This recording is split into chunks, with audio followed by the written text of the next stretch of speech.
I'd like to tell you a story of how a journey was taken by many people who were invited but were then forsaken. Please come and help. All are welcome. There are jobs galore, as long as you are prepared to be part of the underclass and poor. No. This isn't quite true. If it was, do you think they would tell you?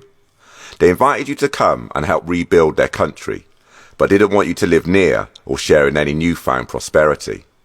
Rooms to rent, but our conditions applied. No Irish, no blacks, no dogs are allowed inside. Can you imagine the confusion so many must have felt? Answered a call of distress and were prepared to help.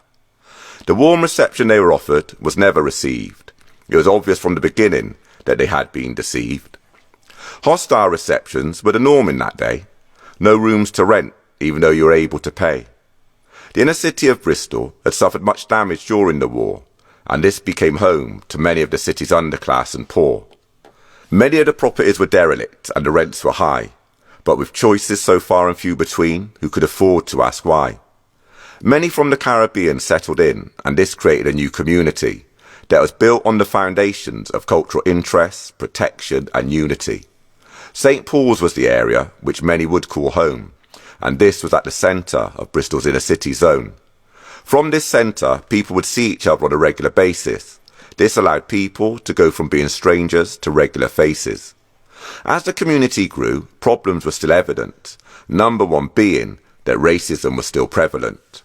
You see, exclusion was often the order of the day when it came to getting a job or just a place to stay. So many opportunities were offered but failed to materialise. So many people feeling rejected after being sold a pack of lies.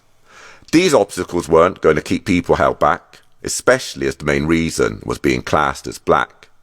Based on skill, determination, experience and willing, people would prove their worth and start winning.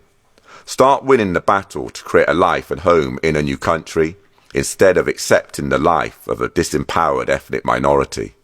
As on any journey of discovery, you have great pioneers who put all on the line for the betterment of their peers. For you, some of them I'd like to list, so we can remember who did assist. Assist in enabling people to have a choice. Assist enabling people to have a voice. They are true pioneers who faced many obstacles and broke new ground. For all that they did, they deserve to be remembered, and we should all feel proud. Malcolm X, Martin Luther King and Nelson Mandela are widely known. But what about the champions of Bristol, our own homegrown? Roy Hackett, Owen Henry, Alfred Fagan, Hyacinth Hall, Jim Williams, Olive Osborne, Barbara Detterin, Guy Reed Bailey, Princess Campbell and Carmen Beckford is to name just a few of the pioneers that came to England, and we salute you.